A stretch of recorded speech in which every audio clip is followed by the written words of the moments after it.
ಇತ್ತೀಚೆಗೆ ಆಂಧ್ರಪ್ರದೇಶದ ವಿಜಯನಗರಂ ಜಿಲ್ಲೆಯ ಬೋಡಿಕೊಂಡ ಗುಡ್ಡದಲ್ಲಿರುವ ಪ್ರಾಚೀನ ಸೀತಾಲಕ್ಷ್ಮ ಕೋದಂಡರಾಮ ದೇವಸ್ಥಾನದಲ್ಲಿ ಭಗವಾನ್ ರಾಮ ವಿಗ್ರಹವನ್ನು ಅಪವಿತ್ರಗೊಳಿಸಿರುವ ಕುರಿತು ಪೇಜಾವರ ಶ್ರೀ ವಿಶ್ವಪ್ರಸನ್ನ ತೀರ್ಥರು ಅಲ್ಲಿಗೆ ಭೇಟಿ ನೀಡಿದರು.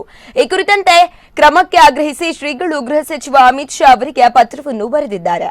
ಅವರ ಪತ್ರದಲ್ಲಿ ದುಷ್ಕರ್ಮಿಗಳು ಐತಿಹಾಸಿಕ ದೇವಾಲಯವನ್ನು ತೆರೆದು ಗರ್ಭಗುಡಿಯಲ್ಲಿ 400 ವರ್ಷಗಳ ಹಳೆಯ ರಾಮ ವಿಗ್ರಹವನ್ನು ಅಪವಿತ್ರಗೊಳಿಸಿದ್ದಾರೆ.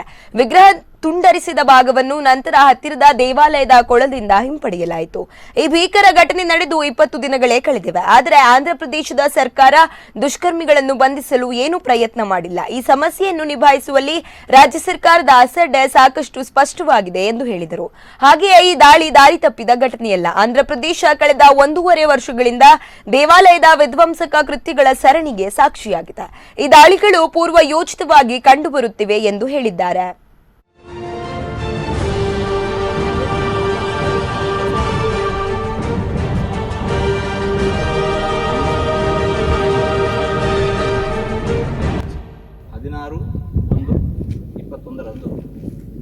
ಮಧ್ಯಾಹ್ನ ಸುಮಾರು 12 ಗಂಟೆಯ ವೇಳೆಗೆ ಆಂಧ್ರ ಪ್ರದೇಶದ ವಿಜಯನಗರ ಜಿಲ್ಲೆಯಲ್ಲಿರುವ ರಾಮತೀರ್ಥಂ ಅನ್ನತಕ್ಕಂತಹ ಕ್ಷೇತ್ರದಲ್ಲಿ ನಾವಿವತ್ತು ನಿಂತಿದ್ದೇವೆ.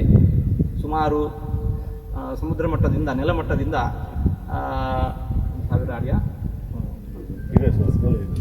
800 ಮೆಟ್ಟಿಲುಗಳಷ್ಟು ಸರೋವರದಲ್ಲಿ ಎಸೆದಿದ್ದಾರೆ.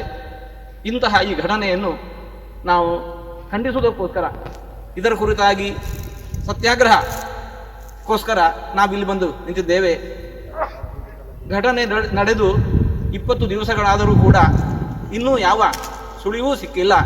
ಹಾಗಾಗಿ ನಾವು ಈ